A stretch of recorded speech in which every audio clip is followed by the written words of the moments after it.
성도 여러분, 하나님의 크신 은혜와 평강이 오늘 예배, 이 예배를 통해서 여러분들에게 충만하게 임하기를 간절히 축원합니다. 우리는 지금 우리를 위해 십자가 고난을 당하신 예수님을 깊이 묵상하는 그런 사순절 세 번째 주일을 보내고 있습니다. 여러분에게 질문 하나 던지면서 오늘 말씀을 좀 시작해 볼까 해요. 만약 여러분 학교나 직장에 아주 엄격한 규칙이 있다라고 가정을 해봅시다. 그런데 내 눈앞에서 내 사랑하는 친구가 혹은 누군가가 숨을 헐떡이며 쓰러져 있는 거예요. 금방 죽을 것 같은 그런 상황인 거예요. 이때 여러분들은 어떻게 하시겠습니까? "아유 규칙 어기면 나만 손해인데 징계받으면 어떡해." 라고 그냥 서 계시겠습니까? 아니면 내가 좀 불이익을 당하고 욕을 먹는 한이 있더라도 일단 '사람부터 살리고 보자'며 뛰어들겠습니까? 우리가 가끔 뉴스에서 이와 비슷한 상황을 좀 종종 접하게 됩니다. 아파트 단지 입구의 차단기 규정을 따지느라 혹은 행정 절차를 따지느라 응급 환자를 태운 구급사가 골든타임을 놓쳤다라고 하는 소식을 들을 때가 있어요. 몇 년 전에는 택시가 길을 가로막고 비켜주지 않아서 결국은 환자가 돌아가시는 그런 일이 벌어지기도 했잖아요. 그런데 이런 뉴스를 접하게 되면 우리 마음이 어떻습니까? 화가 나죠.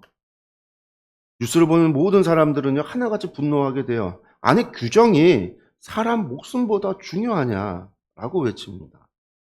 사람 살리는 일 앞에서는요, 세상 그 어떤 규칙도 우선될 수 없다라는 것. 그런데 그게 우리 인간의 기본 양심입니다. 그리고 그것이 바로 하나님의 마음이기도 해요. 사람의 생명보다 앞설 수 있는 것은 그 무엇도 없다라고 하는 것. 그래서 하나님은요, 한 생명을 천하보다 귀하게 여기신다라고 그랬죠. 그게 하나님의 마음이죠. 근데 오늘 성경을 보니까 우리 예수님께서도 이와 똑같은, 아니 당시 종교적인 상황으로 보면요 훨씬 더 숨막히고 살벌한 그런 딜레마의 현장 한가운데 서 계셨습니다. 그런데 당시 유대인들에게 있어서 안식일이라는 날은요 그냥 쉬는 날이 아닙니다. 근데 안식일은요 그들에게 있어서 목숨을 걸고 지켜야 하는 그들의 정체성이었어요. 그래서 바리새인들은요 안식일을 잘 지키겠다라고 무려 39 가지나 되는 세부 금지 조항을 만들어 놨습니다. 그 안에는요. 안식일에는 바느질을 하면 안 된다. 글자를 2자 이상 쓰면 안 된다. 심지어 거울 보는 것도 죄라고 했어요. 안식일엔 죄래나 거울 보는 것도 죄래. 유대인들은 대단하죠. 대단한 거예요. 하나님이 올려주신 안식과 생명, 사람을 쉬게 하라는 거, 생명을 살리기 위해서 주신 그 날을요. 이렇게 39 가지의 계명을 만들고 금지 조항을 만들고요. 사람들을 감시하는 거죠. 누가 지키나 누가 안 지키나. 어느 순간 안식일법이요. 사람 숨통을 조이는 정죄와 감시의 날로 변질이 돼 버린 거예요. 바로 그런 안식일에 예수님께서 한 바리새인의 집도 아니고요. 바리새인의 지도자의 집에 식사 초대를 받았습니다. 그런데 분위기가 이상해요. 단순한 식사 초대가 아닙니다. 바리새인 지도자가 예수님을 초대한 것도 이상해요. 지금 왜 이상하냐면요. 예수님이 갈릴리에서 있고 지금 사역 초기라고 한다면 그러면 그럴 수 있어요. 근데 지금 예수님이 예루살렘에 올라가는 길이었잖아요. 올라가고 있으시단 말이에요. 거의 3년 차. 그때 되면요. 바리새인들이 예수님을 아주 적대하는 시기예요. 어떻게 예수님을 죽일까 막 그런 시기란 말이에요. 그런데 그런 와중에 이 바리새인 지도자가 예수님을 초대했다? 이상하잖아요. 그런데 그 초대한 날짜가 평일도 아니고 안식일이에요. 안식일에 음식을 어떻게 준비를 해요? 못 준비하잖아요. 전날에 준비해 놓고 식은 거 먹는 거예요. 불을 못 피우니까 식은 거 먹는단 말이에요. 근데 식은 음식 주려고 사람을 초대한다? 이상하죠? 근데 식당, 이 식사 자리 분위기조차도 이상해요. 우리 1절 말씀 볼까요? 안식일에 예수께서 한 바리새인 지도자의 집에 떡 잡수시러 들어가시니 그들이 엿보고 있더라. 여러분 잔칫집 식탁하면요 어떤 풍경이 떠오르시나요? 맛있는 냄새도 나고 웃음소리도 들려야 되잖아요. 즐거운 자리여야죠. 사람을 초대하고 잔치를 하는데. 예수님만 초대한 게 아니라 많은 지인들을 불렀단 말이에요. 물론 다 바리새인들이지만. 근데 오늘 식당 이 식사 자리가 이상해요. 공기가 얼음장 같아요. 사람들의 눈빛이 매섭습니다. 근데 그 사실 그 자리는 예수님을 대접하는 자리가 아니라 예수님 함정에 빠뜨리려고 치밀하게 짜 놓은 종교적 덫이었다라는 거예요.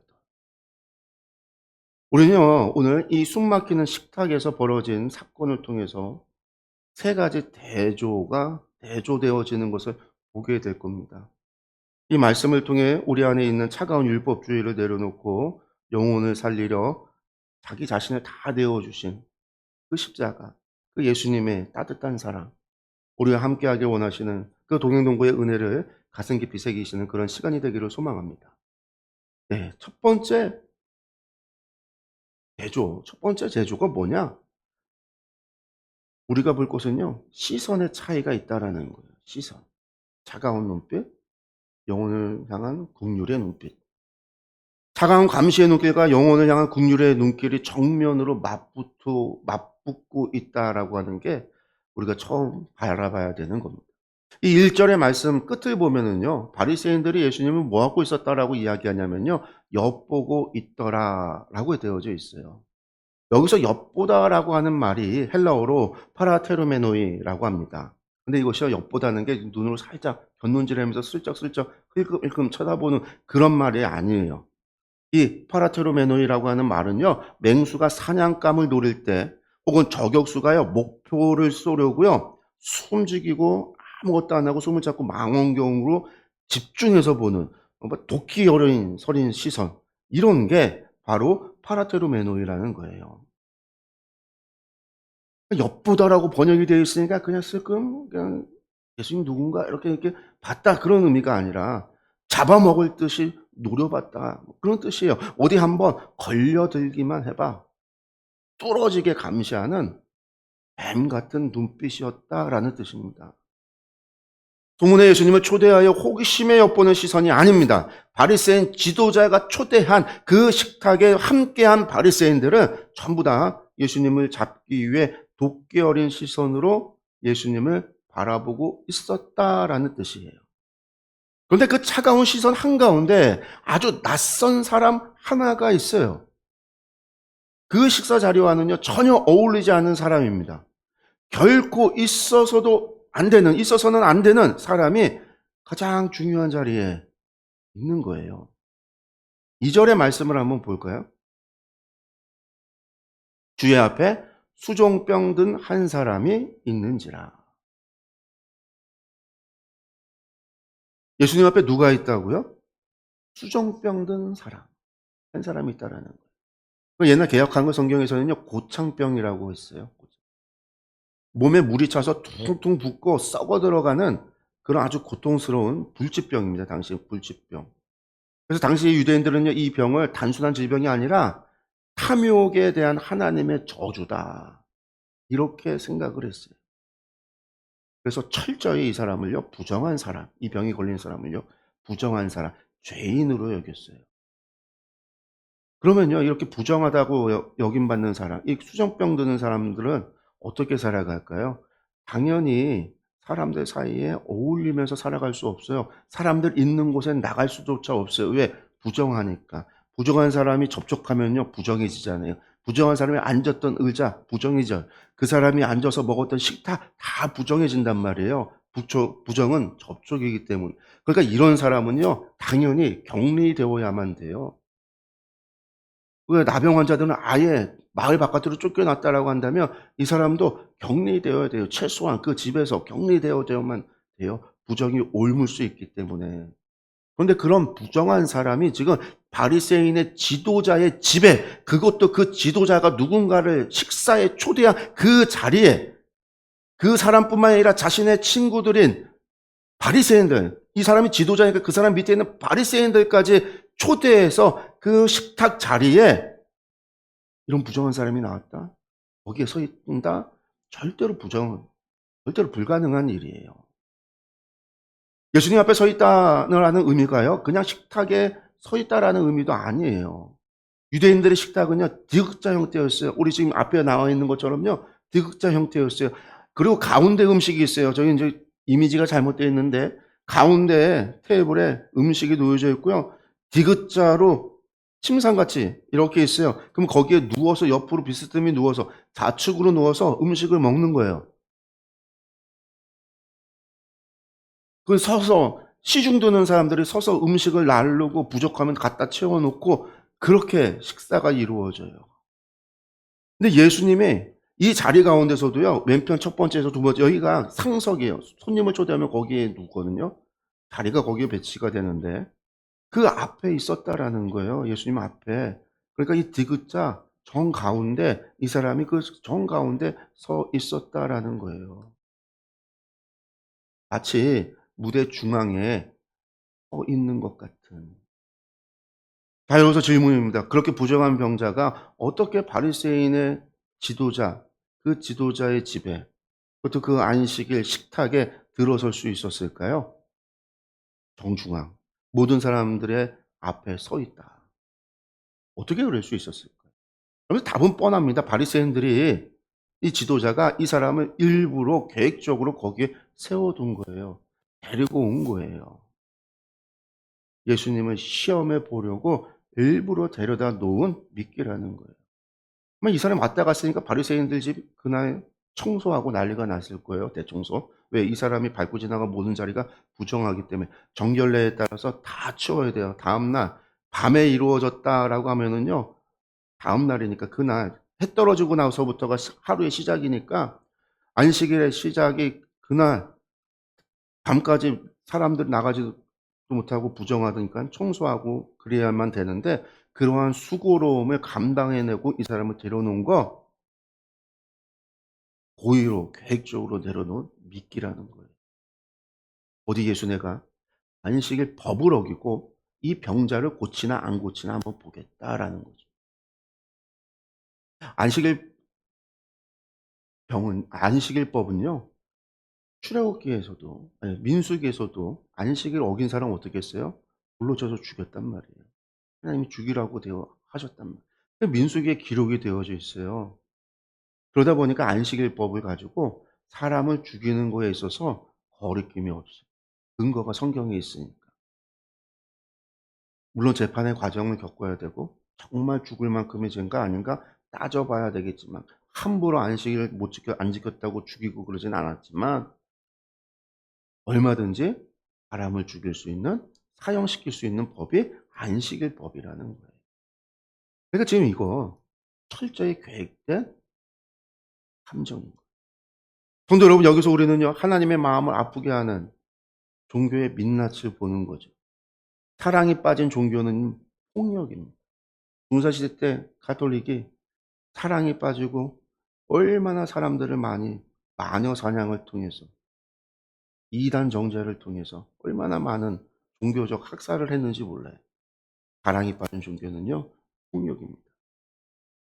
사랑이 빠진 종교는 그래서 전쟁도 많이 일으키는 거예요. 종교 전쟁이. 모든 종교들이 사랑을 이야기하고 자비를 이야기하면서도 폭력이 되는 거는요, 자신들이 말하는 사랑과 자비가 빠졌기 때문에 그래요. 사람을 사랑해야 할 인격으로 보지 않고 자기들의 옳음을 증명하기 위한 도구나 미끼로 쓰는 것. 여러분들, 그것이 율법주의의 비극입니다. 하지만 우리 예수님의 시선은요, 달랐습니다. 뱀처럼 노려보는 그 눈길들 속에서도 예수님은요, 율법 조항을 보신 게 아니라 눈앞에서 고통받는 한 영혼을 바라보고 계셨어요. 하나님의 마음은 언제나 규정보다 생명을 먼저 향하기 때문입니다. 오늘 우리 교회의 시선, 여러분의 시선은 어떻습니까? 우리 학생 여러분, 학교에서 친구들을 어떻게 봅니까? 요즘 드라마 보면요, 친구들끼리 등급을 매기고 괴롭히는 거, 이런 것들이 드라마에 종종 나오는 걸 봐요. 소재가 되면. 그게 드라마 이야기가 아니라 현실일 때가 많아요. 성적이 몇 점인지, 집이 몇 평인지, 외모가 어떤지 따지면서 사람 급을 나누는 시선. 여러분들, 그게 바로 현대판 바리새인의 눈인 거예요. 우리 어른들도 마찬가지입니다. 우리가 사람을 만날 때, 사람을 볼 때에 이 사람이 내게 도움이 될까? 내 일에 도움이 되는 사람일까? 이익이 되는 사람일까? 이렇게 우리가 사람을 도구로 바라보는 거, 혹은 저 사람은 왜 저렇게밖에 살지 못하지? 하고 내 잣대로 사람을 평가하는 거, 마치 파라테루메노이 그런 눈으로 바라보고 있는 거. 그런데 그게 바리새인의 눈인 거예요. 율법주의적인 눈이라는 거예요.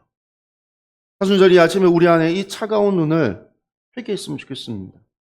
내 이익의 안경을 벗어버리고 예수님의 그 따뜻한 국률의 눈을 회복하시기를 간절히 축복합니다. 두 번째 대조는요, 위선적인 침묵과 생명을 살리는 진리의 말씀이 해결하고 있어요. 예수님요, 바리새인들의 의도를 한눈에 알아봤습니다. 이것이 함정이라는 사실을요. 바리새인들의 이 더러운 의도를 알았습니다. 바리새인 지도자가 왜 안식일에 자신을 집으로 초대했는지, 이 식탁의 자리에 많은 바리새인들이 함께할 뿐만 아니라 그들이 왜 자신을 노려보고 있는지, 그리고 이 환자가 어떻게 이 자리에 서 있는지 아셨습니다. 그런데 예수님은요, 이 함정을요 회피하지 않았습니다. 도리어 바리새인들에게 질문합니다. 3절의 말씀입니다. 예수께서 대답하여 율법 교사들과 바리새인들에게 이르시되 안식일에 병 고쳐주는 것이 합당하냐 아니하냐. 예수님께서 정면으로 돌직구를 던지셨어요. 안식일에 병 고쳐주는 것이 합당하냐 아니하냐. 여기서 합당하냐라는 말은요, 엑세스틴으로 법적으로 옳으냐라는 뜻이에요.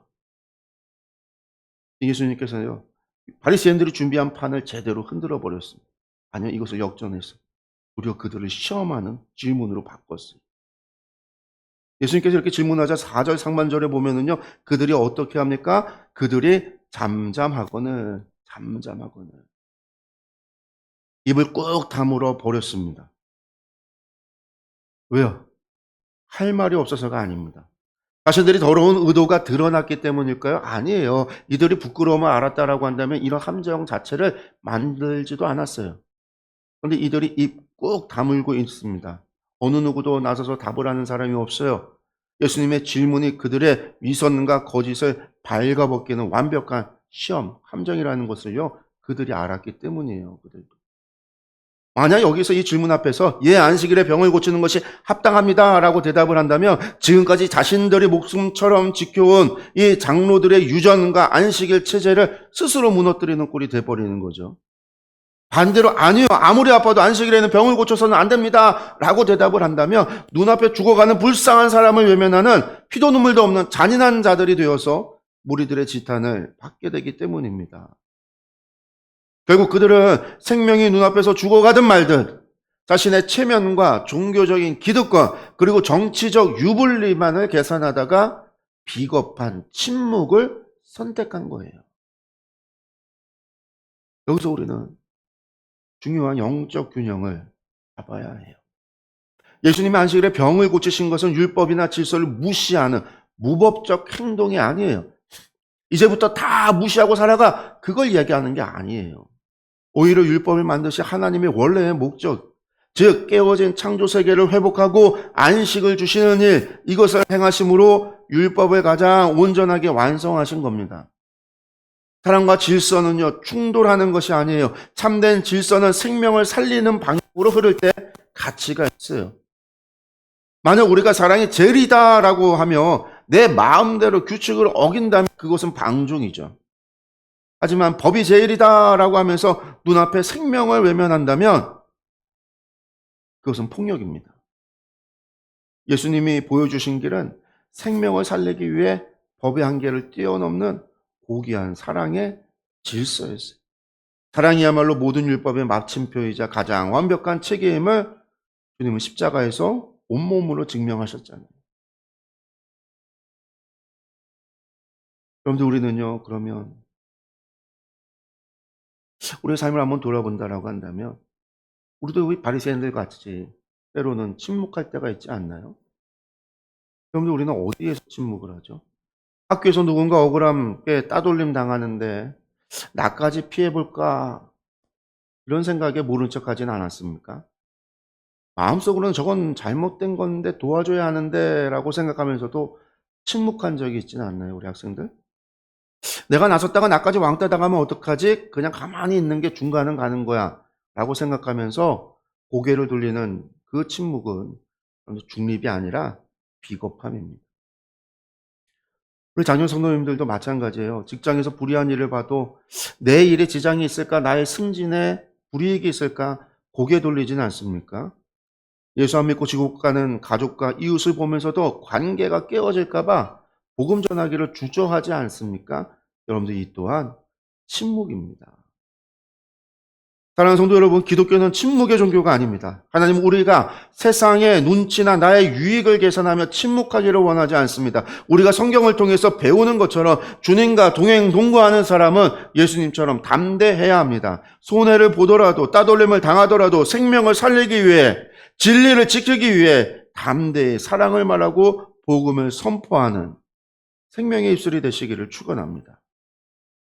마지막 세 번째는요, 이기적인 외식과 두려움 없는 사랑의 대조입니다. 이게 오늘 말씀의 핵심이. 침묵하는 그 사람들 앞에서 예수님은요, 망설이지 않으셨습니다. 4절의 말씀을 보겠습니다. 그들이 잠잠하거늘 예수께서 그 사람을 데려다가 고쳐 보내시고, 바리사님들이 대답을 하지 않고 잠잠하자 예수님께서 그 환자를 데려다가 고쳐서 보내십니다. 근데 여기서 데려다가라고 하는 말인 에필라보메노스라고 하는 헬라어는요, 그냥 손을 댔다, 손을 잡고 데려다가 그런 말이 아니에요. 이 데려다가라고 하는 말은요, 꽉 붙잡았다, 부둥켜 안았다, 아주 뜨겁고 강한 어조예요.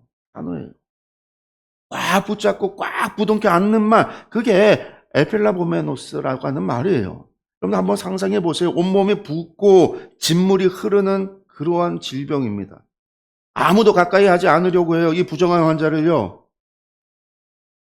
그렇다고 한다면 깨끗하게 정결하게 씻고 살았을까요? 막 질병 자체가 그러니까 당시에 무슨 소독약이 있었겠어요. 몸에서 냄새 나고 옷 이런 것들이 붕대를 감아놓은 곳에 고름이 묻어 있고 그런 것들에 의해서 보기에도 부정하고 냄새도 부정하고 그렇단 말이에요. 근데 그 부정한 환자를 예수님이 덥석 안으시는 장면을 여러분들 상상해 보세요. 만지는 순간 나도 부정해진다라고 하는 율법의 금기도 그냥 단순히 안식일에 말로다가 멀리 떨어져서 너 병 나았다 돌아가라 그렇게 하신 게 아니라 그 부정한 사람을 다가가 덥석 안으시는 예수님. 율법의 금기도 바리새인들의 그 매서운 감시도 예수님을 막지 못했습니다.